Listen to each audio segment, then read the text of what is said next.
Easter জলসা জি বাংলা টিভিতে serial দেখে আরে বুড়ি আয়েশা মুখের মধ্যে ফেরেন লাভ দিবা। নাউজুবিল্লাহ বলেন না, সুরে বলেন না নাউজুবিল্লাহ।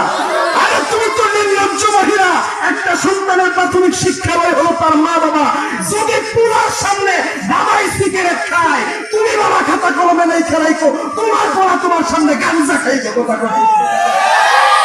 আর ভাইয়ার সামনে যদি তার মায়ের উড়ন্ত গ্যাসের চুল পাটলা ছাইয়া দিয়া এখন করে আর বেশি জি বাংলা সিরিয়াল পেছাল পারে, তুমি না ভবিষ্যতে খাতা কলমে রেখা রাখো।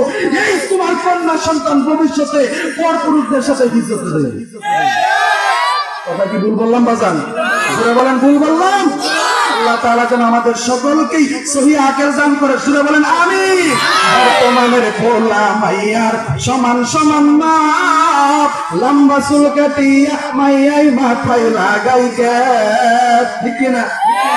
চিন্তা আসার সময় আসতো শেরপুর থেকে মৌলভীবাজার যখন আসলাম, বাপরে বাপ মাথারি লোকতে না পারি চড়তে আমার এই ঠ্যাং নিয়ে তো সিনজির পিছনে বসা ছাড়া সামনে বসতে পারবো না। একজন ডিস্কো আল্লাহর রহমতে বইছে যে সাইডটা এই উন্নাটা আছে মাথা অনেক গলা কথা দেখি কিনা বলতে পারেন হুজুর আপনাদের নজর এমন কি চোখের সামনে আইসে উড়কে পারকে নাচবা, চোখ ঠাসাটা ধরে রাখি একটা জায়গা তার মধ্যে করি। আল্লাহ তাআলা যেন আমাদের সকলকে সহি বুঝ দান করেন, সবাই বলি আমিন। তাহলে আপনার সন্তানকে আপনি যেভাবে গড়াইবেন, যেই শিক্ষা দিবেন, এই সন্তান এইভাবে শিক্ষিত হয়ে উঠবে। আপনি আপনার সন্তানকে সঠিক শিক্ষা দিলে এই সন্তানের কাছ থেকে আপনি বৃদ্ধ হয়ে যাওয়ার পর খেদমত পাবেন। যদি এই সন্তানকে নবীজির আদর্শে আদর্শিত না করেন, সঠিক শিক্ষা না দেন, আদব না শিখান, তৈরি থাকেন আপনি মা বাবা বৃদ্ধ হওয়ার পরে বৃদ্ধাশ্রমে যাওয়ার জন্য। কথা বলেন ঠিক কিনা?